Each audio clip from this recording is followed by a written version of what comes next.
है, सास चंगी होवे या ते दीवार ते टंगी होवे। संगीता की शादी भी एक ऐसे ही घर में होती है जहां उसकी सास दीवार पर टंगी होती है।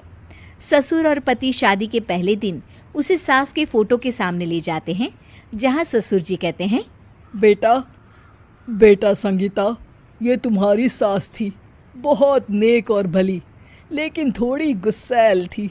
गुस्सा आने पर सब तहस नहस कर देती थी, पर अब ये इस दुनिया में नहीं है। हाँ संगीता, माँ होती तो तुम इनकी कोई बात टाल नहीं सकती थी, वरना तो माँ घर में भूचाल ले आती। संगीता मन में खुश होती है कि अच्छा है कि ऐसी औरत अब इस घर में नहीं है, लेकिन दिखावे के लिए वो जैसे ही सास की फोटो के सामने हाथ जोड़कर खड़ी होती है, ये क्या? सास उसे देखकर मुस्कुराने लगी। संगीता आंखों को मलकर एक बार फिर से देखती है, लेकिन फिर सास के चेहरे का भाव, भंगिमा यानी एक्सप्रेशन बिल्कुल बदले होते हैं। वो अपने पति और ससुर को कहती है, माँ की तस्वीर तो स्माइल कर रही है। ना ना बेटी, ये कैसे संभव है? जरूर तुम्हें कोई गलती हुई होगी, ऐसा कैसे हो सकता है? लगता है तुम शादी की सारी फॉर्मेलिटी करते करते थक गई हो, तुम्हें आराम की जरूरत है संगीता। खैर, सारे संगीता की बात को इग्नोर कर कमरे में चले जाते हैं। वैसे सास की फोटो पर एक्सप्रेशन एक के बाद एक बदलते ही रहते हैं।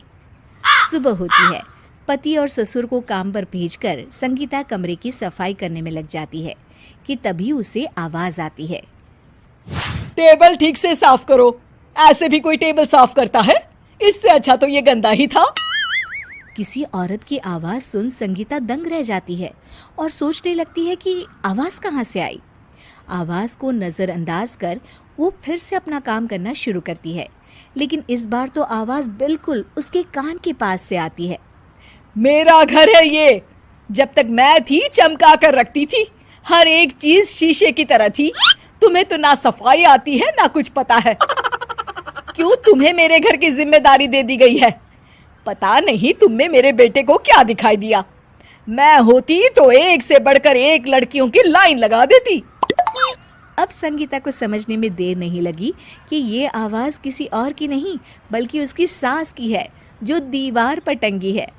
वो उसके पास जाती है और कहती है, नमस्ते सासू माँ, मुझे तो कल ही लग रहा था कि दीवार में कुछ काला है। वो दीवार नहीं, दाल होती है पगली। सही पकड़े हैं सासू माँ। तो क्या हो गया आपको जो आप यहाँ भी चैन से नहीं बैठी हैं?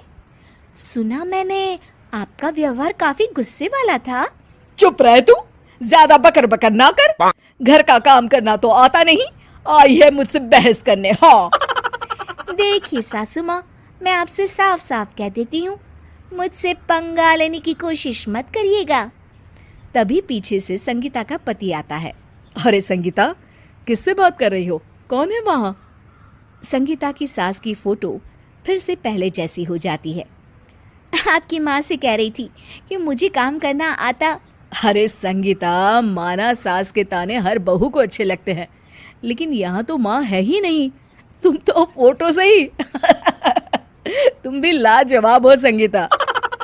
किसी को विश्वास नहीं होता कि संगीता अपनी मरी हुई सास की फोटो से बात करती है।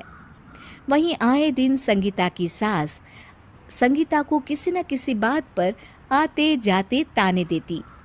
संगीता को भी अब सास के तानों और उनसे बात करने की आदत हो गई। वो कभी खानदान की कहानी तो कभी तीज त्योहार कैसे मनाए या किसी व्यंजन की रेसिपी सास से ही पूछती। सारा दिन घर में अकेली संगीता की सास अब उसके लिए तानों के साथ पक्की साथी की तरह भी रहने लगी थी, जो किसी और को नहीं बल्कि संगीता को ही सुनाई देती। तो देखा आपने, सास बहू का रिश्ता हर रिश्ते से ऊपर होता है, फिर चाहे वो खट्टा हो या मीठा।